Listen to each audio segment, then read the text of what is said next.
Sunday की बड़ी story में सबसे पहले हम बात करने वाले हैं आज उत्तर प्रदेश की राजनीति से जुड़ी हुई खबर की। उत्तर प्रदेश समेत 5 राज्यों में चुनाव की तारीखों का ऐलान हो चुका है। चुनाव आयोग ने कोरोना को देखते हुए फिजिकल रैली और रोड शो पर रोक लगा दी है और पार्टियों से डिजिटल या वर्चुअली प्रचार करने के लिए कहा है।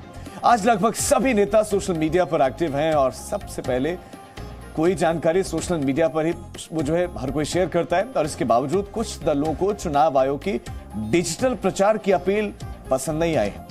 ऐसा लग रहा है कि अखिलेश यादव ने अभी से ही डिजिटल युद्ध में बीजेपी से हार मान ली है।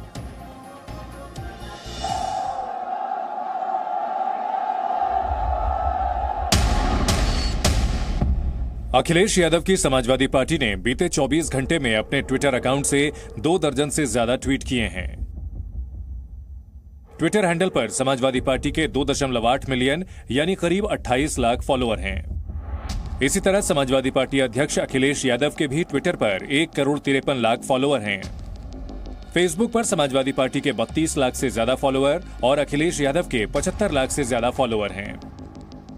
सोशल मीडिया पर समाजवादी पार्टी की दमदार मौजूदगी के बावजूद अखिलेश यादव को यूपी के चुनाव में डिजिटल हार का डर सता रहा है।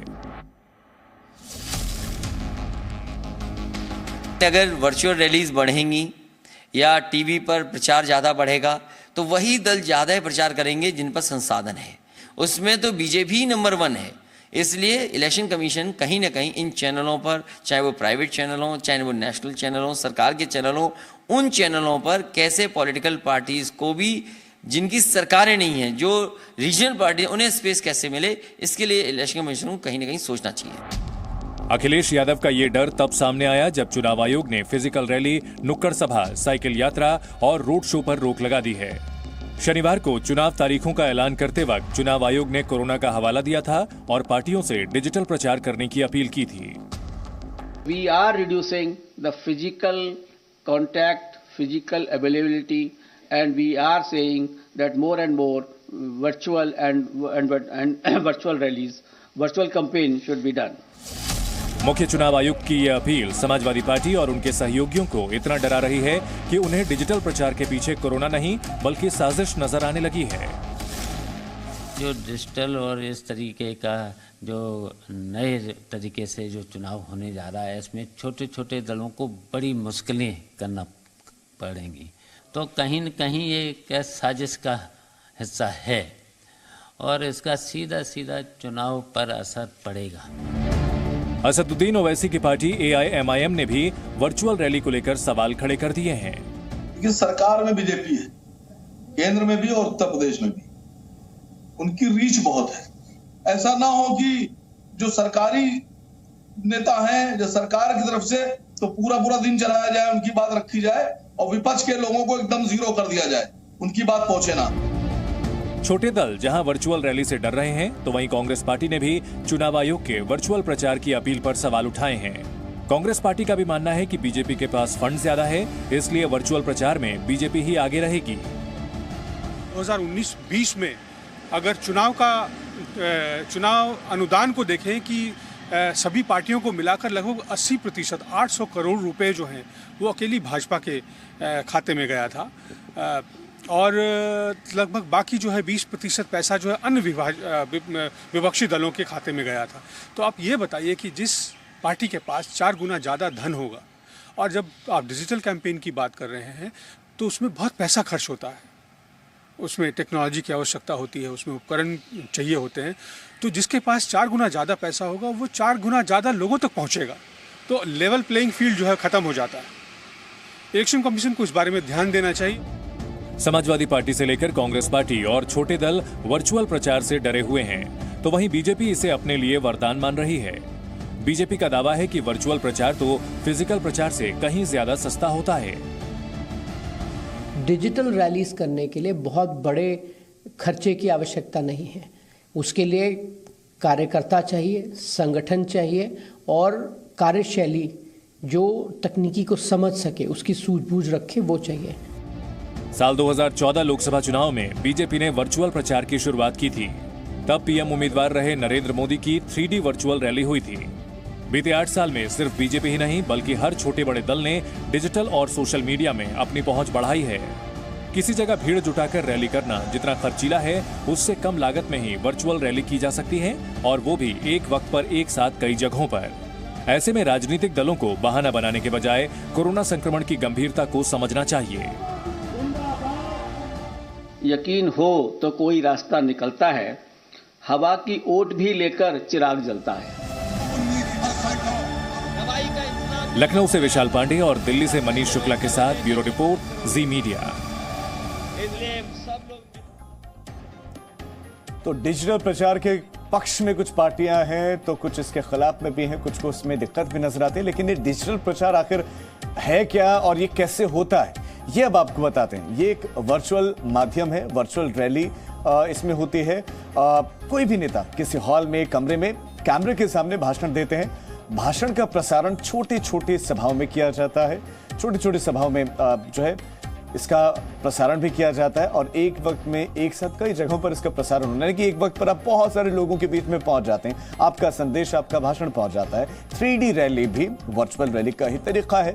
3D रैली में नेता कहीं और से भाषण देते हैं और उसमें ऐसा लगता है मानो नेता वहीं पर मौजूद है। डिजिटल रैली यूट्यूब पर, फेसबुक, ट्विटर पर और आज भी जो डिजिटल प्लेटफॉर्म है वहां पर लाइव होता है। जूम, माइक्रोसॉफ्ट ऐप से भी वर्चुअल रैली होती है। इसके अलावा डिजिटल प्रचार जो है फेसबुक पर, ट्विटर पर, कू ऐप पर किया जा सकता है।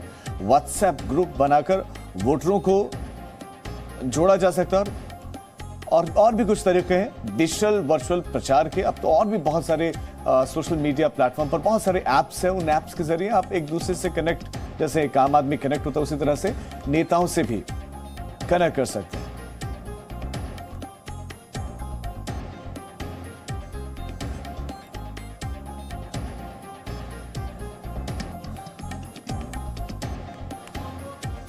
और अब आपको बताते हैं कि किसका डिजिटल वॉर रूम कितना मजबूत है, यानी कि कौन कहां पर स्टैंड करता है इस वक्त। सबसे पहले समाजवादी पार्टी की बात करते हैं। समाजवादी पार्टी ने एक डिजिटल विंग बनाई है और हर जिले में 2 वरिष्ठ नेता इसका हिस्सा होंगे। हर जिले में 2 वरिष्ठ नेता, डिजिटल विंग का हर जिले में ग्रुप होगा। ये समाजवादी पार्टी ने तय किया है, अखिलेश यादव ने तय किया है। और हर एक जिले में 20-20 व्हाट्सएप ग्रुप भी होंगे। देखिए वो कैसे इस्तेमाल करें। हर एक जिले में 20-20 व्हाट्सएप ग्रुप होंगे जो कि वोटर्स को जोड़ेगा, समाजवादी पार्टी के कार्यकर्ताओं को जोड़ेगा। इसमें यह काम होगा कि कैसे इन वोटर्स को जोड़ा जाए व्हाट्सएप ग्रुप में। हर एक विधानसभा में 700 से 800 लोगों को जोड़ने का लक्ष्य रखा गया है। अब जूम ऐप, माइक्रोसॉफ्ट ऐप, इन ऐप का इस्तेमाल समाजवादी पार्टी का लक्ष्य की किया जाएगा और 100 से ज्यादा वेरीफाइड सोशल मीडिया अकाउंट का इस्तेमाल इसमें किया जाएगा। और लखनऊ ने जो ये वॉर रूम बनाया है, ये पार्टी मुख्यालय में, लखनऊ में पार्टी मुख्यालय में समाजवादी पार्टी ने बनाया है। और अब समाजवादी पार्टी के बाद बात बीजेपी की करते हैं। और बीजेपी की बात करें तो सोशल मीडिया पर बीजेपी बहुत स्ट्रांग है, सब कह रहे हैं, लेकिन कितनी स्ट्रांग है ये आप समझ लीजिए। सोशल मीडिया पर 6500 लोगों की टीम है बीजेपी की। फर्क साफ है, नाम से डिजिटल कैंपेन चल रहा है, आप बार बार सुन रहे होंगे, फर्क साफ है। ये डिजिटल कैंपेन बीजेपी का भी चल रहा है, लोगों तक पहुंच गया, जुबान पर चढ़ भी गया है। हजारों की संख्या में व्हाट्सएप ग्रुप बनाए गए और बीजेपी यहां बहुत आगे है। लंबे समय से बीजेपी के ये व्हाट्सएप ग्रुप बने हैं जिसमें वो लगातार एक दूसरे तक संदेश पहुंचाते हैं। बूथ स्तर पर कार्यकर्ता व्हाट्सएप ग्रुप में है और यहां पर 100+ वेरीफाइड सोशल मीडिया अकाउंट यहां पर भी हैं। 100 से ज्यादा जो वेरीफाइड सोशल मीडिया अकाउंट हैं। बड़े नेताओं की वर्चुअल रैलियां भी होंगी और इस बीच में जो भी एक संबोधन होता है कहीं पर भी तो उसको तुरंत वो इन प्लेटफॉर्म पर साझा भी कर देते हैं। डिजिटल रैली के लिए 4 हाईटेक स्टूडियो तैयार हैं। 4 हाईटेक स्टूडियो बीजेपी ने तैयार किए हैं। वर्चुअल रैली में 10,000 से लेकर 50,000 तक लोग जुड़ सकते हैं। ये संख्या हालांकि 10 से है, 10 से लेकर 50,000 तक लोग इस वर्चुअल रैली में जुड़ सकते हैं, यानी कि एक समय में हजारों लोगों के बीच में पहुंचा जा सकता है। वेबएक्स, जूम ऐप का इस्तेमाल किया जा सकता है और बीजेपी ने ऐसा किया है। लखनऊ में बीजेपी दफ्तर में ही यह वॉर रूम बनाया गया है, यानी कि समाजवादी पार्टी का और बीजेपी का वॉर रूम लखनऊ में है।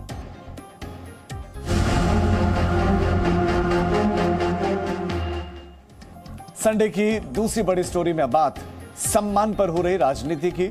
आज गुरु गोविंद सिंह के पावन प्रकाश पर्व पर प्रधानमंत्री नरेंद्र मोदी ने एक ऐतिहासिक फैसला लिया। प्रधानमंत्री मोदी ने 26 दिसंबर को वीर बाल दिवस के रूप में मनाने का ऐलान किया। दरअसल 26 दिसंबर 1704 को श्री गुरु गोविंद सिंह जी के दो साहिबजादों बाबा जोरावर सिंह और बाबा फतेह सिंह को मुगलों ने कैद करके इस्लाम स्वीकार करने को कहा था, लेकिन उन्होंने धर्म बदलने से इनकार कर दिया था, जिसके बाद उन्हें दीवार में चुनवा दिया गया। इस बलिदान को याद रखने के लिए जब प्रधानमंत्री मोदी ने वीर बाल दिवस का ऐलान किया तो विपक्ष को इसमें राजनीति नजर आने लगी है।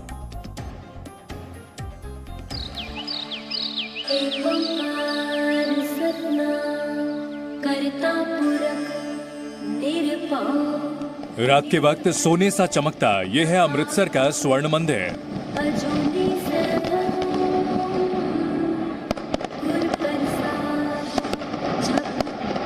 गुरु गोविंद सिंह के प्रकाश पर्व पर स्वर्ण मंदिर को बेहद सुंदर तरीके से सजाया गया था और रात के वक्त आसमान में शानदार आतिशबाजी हो रही थी।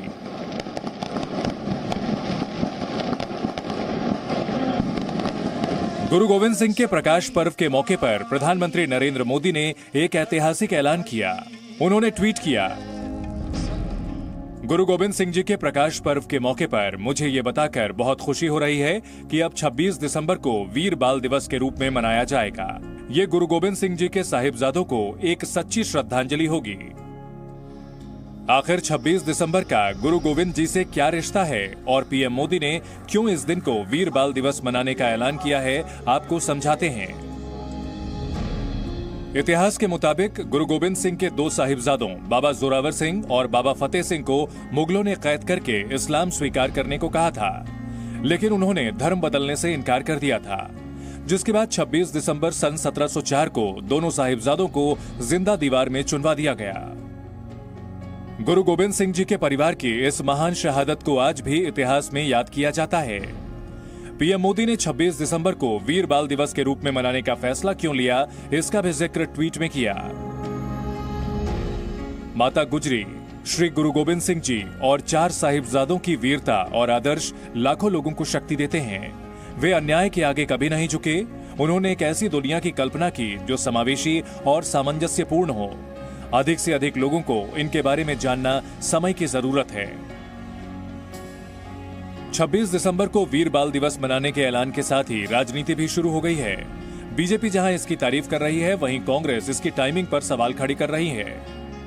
धन्यवाद करता हूं देश के प्रधानमंत्री श्री नरेंद्र मोदी जी का, जिन्होंने आज ये संकल्प लिया कि देश के अंदर वीर बाल दिवस मनाया जाएगा 26 दिसंबर को, गुरु गोविंद सिंह जी के साहिबजादों को समर्पित होकर। अब जब हमारे बच्चे इस इतिहास को पढ़ेंगे, हमारे देश की सोच कैसी होगी, हमारे आने वाली जनरेशन की सोच कैसी होगी, ये अब हम सब समझ सकते हैं। विरोध करने का कोई ये सवाल ही नहीं, बहुत अच्छी बात है, उसका तो स्वागत किया जाएगा। पर 7 साल प्रधानमंत्री जी ने कभी इस बारे में बताया नहीं, या कहा नहीं, या ट्वीट नहीं किया। ये पहले भी हो सकता था, तब चुनाव नहीं थे। शिवसेना भी इस फैसले को राजनीति से प्रेरित बता रही है। पंजाब में चुनावी लाभ लेने की क्या उनकी कोई कोशिश तो नहीं है? आप टाइमिंग देखिए, जब पंजाब के किसान आंदोलन कर रहे थे, 700 से ज्यादा किसान शहीद हो गए, तब प्रधानमंत्री जी ने उनकी सुध नहीं ली। देश में 14 नवंबर को देश के पहले प्रधानमंत्री जवाहरलाल नेहरू की जयंती पर बाल दिवस मनाया जाता है। अब से 26 दिसंबर को वीर बाल दिवस मनाया जाएगा। सवाल है, अगर इतिहास में जो बलिदानी अमर हो गए, उन्हें सच्ची श्रद्धांजलि देने के लिए वीर बाल दिवस मनाया जाएगा, तो इसकी तारीफ करने के बजाय इस पर राजनीति क्यों हो रही है? अमित भारद्वाज, विशाल पांडे के साथ ब्यूरो रिपोर्ट, जी मीडिया।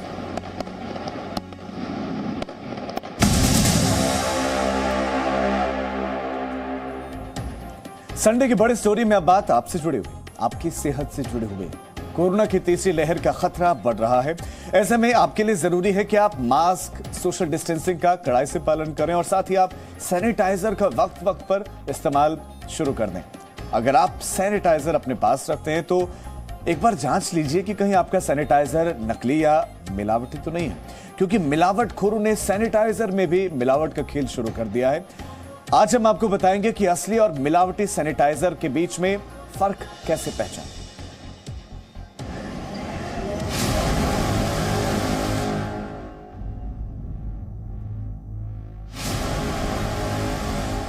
आपका हैंड सैनिटाइजर कितना असली?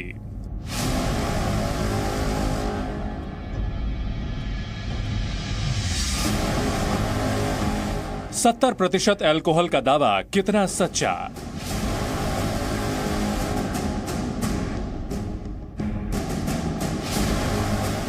सैनिटाइजर करेगा कोरोना पर वार या बेकार? कोरोना के खिलाफ लड़ाई में बहुत बड़ा हथियार है ये सैनिटाइजर। सैनिटाइजर अब हर किसी की जिंदगी का हिस्सा बन चुका है।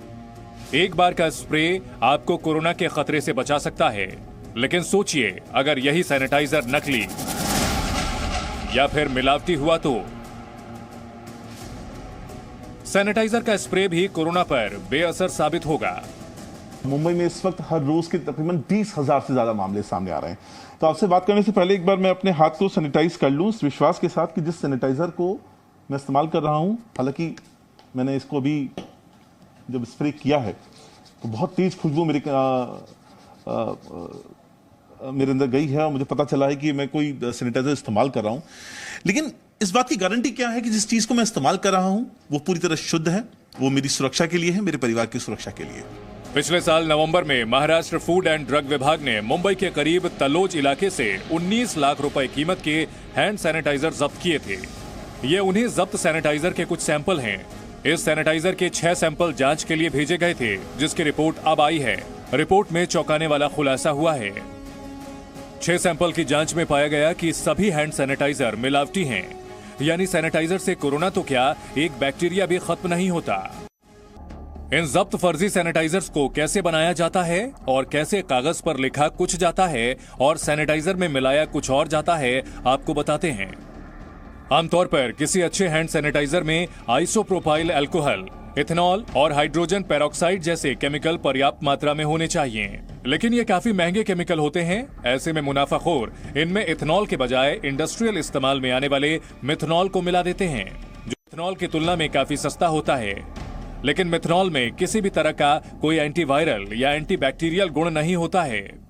उल्टे इसके इस्तेमाल से आपके हाथों में जलन, त्वचा संबंधी बीमारियां हो सकती हैं। कुछ मामलों में तो मिथनॉल भी नहीं मिलाया गया था, उसमें सिर्फ खुशबू वाला तेल मिलाकर हैंड सैनिटाइजर के नाम पर बेच दिया गया। कुछ प्रमाण में मिथेनॉल की मिलावट की गई थी और जो प्रमाण उन्होंने लेबल पर इथेनॉल का लिखा था या फिर प्रोपेनॉल का लिखा था वो उस मात्रा में नहीं था और कुछ एक सैंपल में किसी भी प्रकार का अल्कोहल प्राप्त नहीं हुआ था। तो उसमें क्या मेडिकल रिपोर्ट्स में उसमें क्या मिला गया था? सेंटेड तेल या ऐसा? या इट्स सेंटेड वाटर लिक्विड जो है वही उसमें पाया गया था। आम लोग तो सिर्फ लेवल और उस पर लिखी अल्कोहल की मात्रा ही देखकर सैनिटाइजर खरीदते हैं। यूज करते तो कभी कभी फील होता है कि हाँ थोड़ा सा कोल्ड है और थोड़ा सा ऐसा स्ट्रॉन्ग फील होता है, तो अभी तभी लगता है हमें हाँ ये ओरिजिनल हो सकता है। हमें कैसा पता चलेगा सर वो नकली है असली है?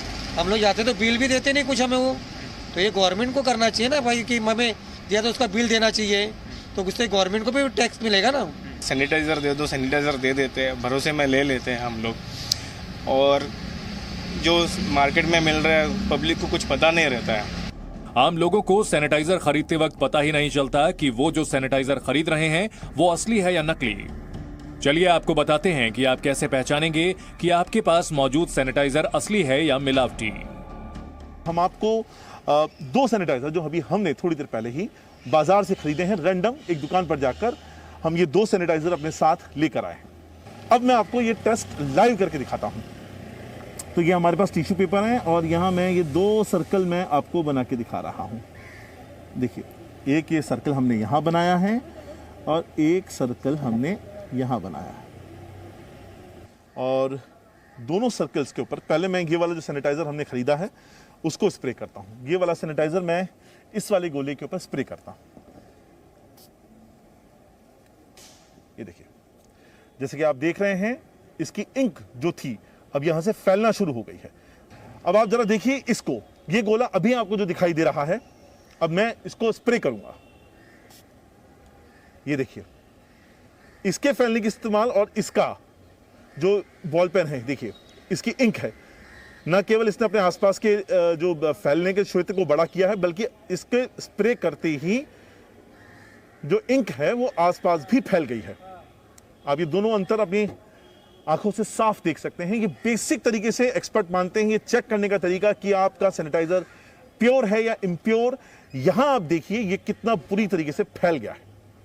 हमने आपके सामने लाइव डेमो कराया। जब ये इससे पहले था तब तस्वीर कुछ और थी, लेकिन अब तस्वीर कुछ और हो गई। ये पूरी तरह फैल चुका है और ये बता रहा है कि इसमें इंप्योरिटी का लेवल कितना ज्यादा हाई है। इस तरह से आप सैनिटाइजर में मिलावट का पता तो लगा सकते हैं, लेकिन इसके अलावा भी आपको सैनिटाइजर खरीदते वक्त कुछ सावधानी बरतने की जरूरत है। कोशिश करें कि किसी ब्रांडेड कंपनी का सैनिटाइजर ही खरीदें। सस्ते के चक्कर में ना फंसे।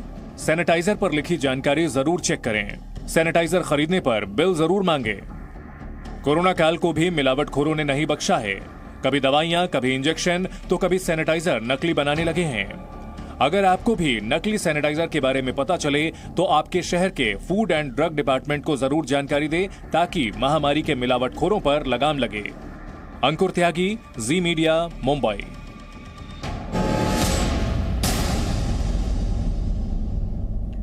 और अब बात करते हैं संडे की चौथी बड़ी स्टोरी की, जो आपके छोटे छोटे बच्चों से जुड़े हुए हैं। कोरोना काल में सबसे ज्यादा अगर किसी को नुकसान हुआ है तो वो बच्चों को हुआ है।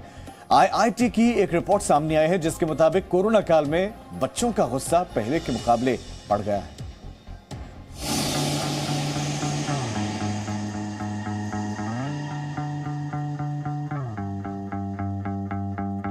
क्या आपका बच्चा बहुत ज्यादा गुस्सा करता है?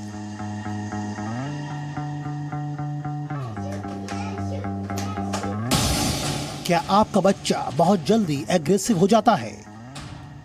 अगर हाँ, तो ये कोरोना काल के साइड इफेक्ट्स हैं। कोरोना काल ने बच्चों की मानसिक स्थिति को बहुत प्रभावित किया है और कोरोना काल में छोटे छोटे बच्चों में बहुत ज्यादा इमोशनल चेंज आए हैं और ये बदलाव बच्चों के लिए खतरनाक है। ये खुलासा हुआ है IIT कानपुर की एक रिसर्च में। IIT कानपुर की रिसर्च के मुताबिक कोरोना काल में बच्चे ज्यादा एग्रेसिव हो रहे हैं, छोटी छोटी बातों पर जल्दी गुस्सा कर रहे हैं, यहाँ तक कि घर के बड़ों के प्रति भी अपना गुस्सा जाहिर कर रहे हैं। इतना ही नहीं, बच्चे कई दिनों तक ठीक से खाना भी नहीं खाते। ये स्टडी हम लोगों ने पूरे नॉर्थ इंडिया में किया और ये पूरे जुलाई के महीने तक ये चला। 412 बच्चे थे कुल, जिसमें करीब जो 43% बच्चे थे हमारे वो शहरी क्षेत्रों के थे और 57% बच्चे जो थे वो ग्रामीण क्षेत्रों के थे। कानपुर IIT ने जो रिसर्च की है वो मुंबई का शर्मा परिवार पिछले कई समय से महसूस कर रहा है। अजय शर्मा के 11 साल के बेटे यतीश की जिंदगी पर कोरोना ने गहरा प्रभाव डाला है।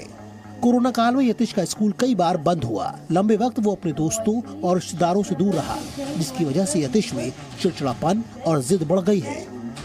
बहुत ज़्यादा इफेक्ट हो रहा है मेंटली और फिजिकली। मैं बोलूँगी बच्चों के ऊपर इसका बहुत ज़्यादा इफेक्ट हो रहा है। मेंटली बच्चे जैसे बहुत सारा टाइम लैपटॉप और मोबाइल के ऊपर बैठे रहते हैं, जिसकी वजह से उनकी आई साइट जो कि बहुत ज़्यादा मेन कंसर्न हो गया है अभी, आई साइट को बहुत इफेक्ट कर रहा है बच्चों को।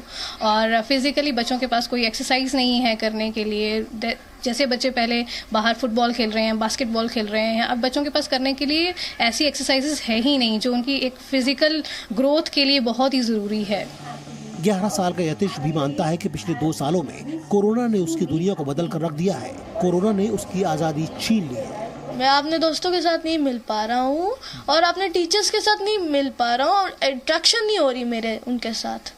और जैसे हम यहाँ पे खेल नहीं पाते, स्कूल में हम क्या खेलते, देखो हम खेलते हैं फुटबॉल, बास्केटबॉल, इधर नहीं खेल पाएंगे। ये बात यतीश कह रहा है। कमोबेश ऐसी स्थिति देश के हर छोटे बच्चे की है।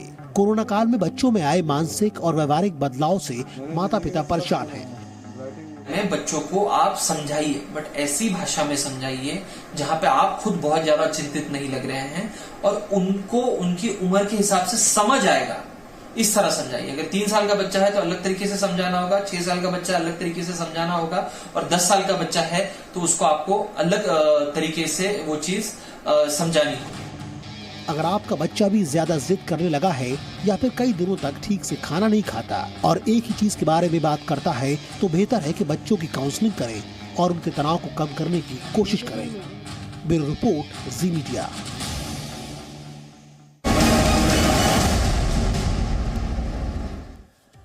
आज प्रधानमंत्री नरेंद्र मोदी ने कोरोना पर समीक्षा बैठक की और इस बैठक में प्रधानमंत्री नरेंद्र मोदी ने कई निर्देश दिए हैं, जिसमें पूरे देश में जिला स्तर पर स्वास्थ्य सुविधाएं बेहतर हो।